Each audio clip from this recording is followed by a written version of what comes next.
What's up, everybody? Out here at the track, just finished up some 150s. I've switched into off-season mode, so right now I'm focusing mainly on getting strong, kind of general strength, big ranges of motion, getting a little bit of conditioning work in with some tempo, and then resisted acceleration work. And that's going to be the bulk of my training for the near future. And then over time, I'll bring in more speed work, speed endurance, make the lifting more reactive, add some plyos, things like that. But right now, I'm just sort of in a building phase. And it actually feels really good to not be worried about peaking for a competition and instead just focus on getting stronger, getting more fit, working on acceleration, and then building from there. So, you want to set up your program in a way where you develop certain qualities that are going to support the qualities you want to develop closer to season.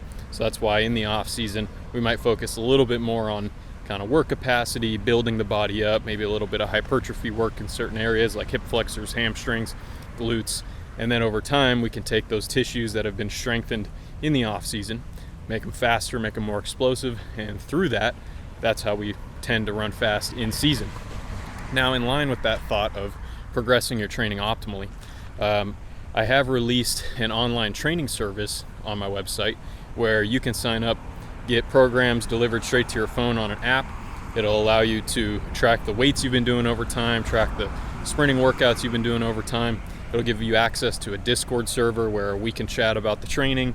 You guys can give me feedback. And through that kind of interactive mechanism, I can make sure that the training I'm putting out for you guys is top-notch and fitting for your guys' needs. Because if I just write programs, you buy a program, it's a good program, but it's hard to make adjustments to that because it's kind of a static document. Also, when you open a PDF on your phone, it's kind of hard to scroll through it, find the right day and all that. So I thought having something where you can just access the workouts on an easy to use app, shows you what today's workout is. You can go back and look at what you did before, look at what's coming up in the future, but overall it's a pretty simple thing to use. I thought that would be good. And then also having the ability to get feedback from you guys. So as the workouts are put out, you can you can give me thoughts on how it is, whether it's too hard, too easy, if something's bothering you or you feel really good. That can give me feedback, so then going forward, I can continue to adjust those workouts as needed to make sure that they're the best workouts possible so that all of us can get better, be as fast as we can when the season comes around. And I think with the online training setup, that's the best way to do it. So if you guys do want to sign up for that, you get a 7-day free trial. So you can test it out, see if you like the app, see if you like that delivery mechanism. And if you do, great. And like I said, you'll get access to my Discord server so we can talk. You can ask questions, maybe you can post videos. And as time goes on and more people sign up for the online training, that will be a little bit of a sprint community that you can meet people who have the same interests as you. Who knows, maybe you could meet someone in your area and, get linked up with a training partner or something like that. But I think it'd be cool to eventually have sort of an online track club type of thing. And this can sort of, lay the foundation for that to develop over time. But in the meantime, right now it's just going to be workouts. It's got videos of all the exercises. It'll show you the intensities to work at, rest times, give you strength training, sprint training, conditioning work, plyometrics, all that type of stuff at the right time of the year. So whether you sign up now or you sign up next month or whatever, the workouts you're signing up for are the workouts that are most appropriate for that time of year. And if you're doing the right work at the right time, then you're going to be able to perform well at the right time.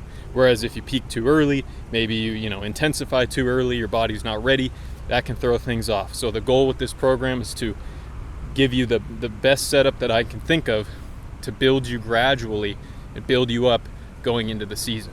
So if you start now, you're going to have a nice off season to develop. Then the training will intensify, get more specific, and over the course of the year, you'll have the opportunity to really get the most out of yourself for when it comes time to compete. So make sure to check that out. Got a link below. You can sign up for the 7-day free trial and try it out.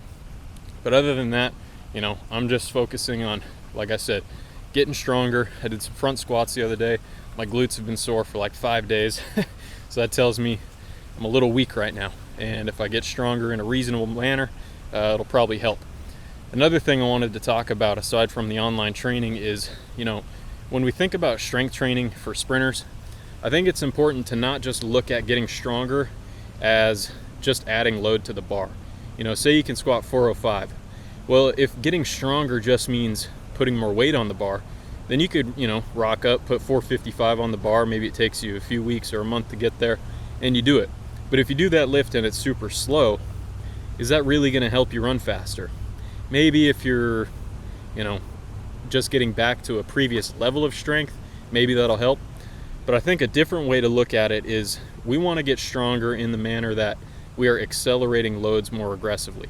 So if you're squatting down with a weight and you can launch it back up where it only takes you maybe 0.3 of a second to reach peak velocity, whereas earlier in your prep it took you half a second to reach peak velocity, that's the type of improvement in strength we want to see if we want to see our strength training transfer into sprinting.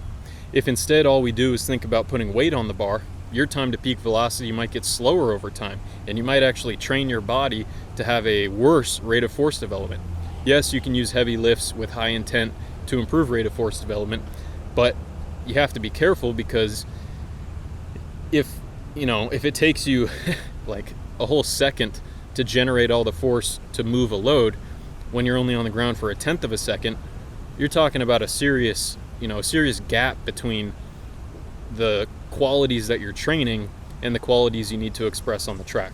So that's why progressing your lifts appropriately over time is really important, and that's something that I knew of, but I really learned from firsthand experience this year doing this whole season on my own, was that I didn't progress my lifting quite the right way.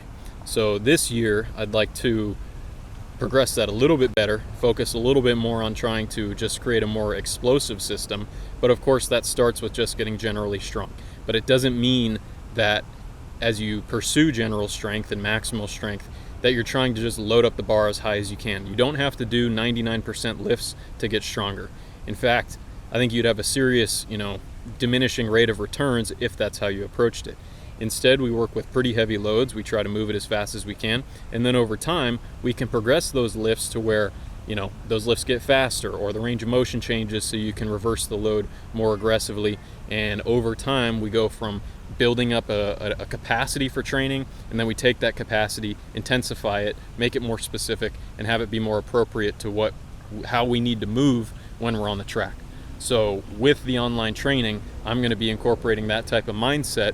So it's not just going to be, getting as strong as humanly possible. We want to get very strong, but we want to get very strong within the time constraints that are relevant for sprinting. So as the lifting progresses over the course of the year, the earlier you can get in on it, the better chance you're going to have to really see the benefits of that progression. So I would advise you to start as early as possible if you're thinking about doing the online training, rather than waiting till later in the year, because you want to make sure that you're getting the proper progression from the slower general strength stuff into maximal strength, into more power, reactive strength work. And if you have that proper progression built in, then you're going to get the most out of that reactive strength work. But if you never prepare the body for that reactive strength work, you're going to be working with a lower ceiling, So we want to bring up the floor, bring up your foundational abilities, and then we want to raise that ceiling as well. And the way we do that is with proper progressions of both strength training and sprint training. So make sure to check out that online training link down below. Sign up for the 7-day free trial. Get in the Discord. Let's start chatting. Let's start, talking about training, and we'll go from there. So that's all I got for you guys today. I'll check in soon. I'm going to be back in Arizona here shortly. So we'll get back to training, get back to some interesting videos. And until then, hope all is well with you. But this is Cody Bidlow with SprintingWorkouts.com and ATHLETE.X, signing off.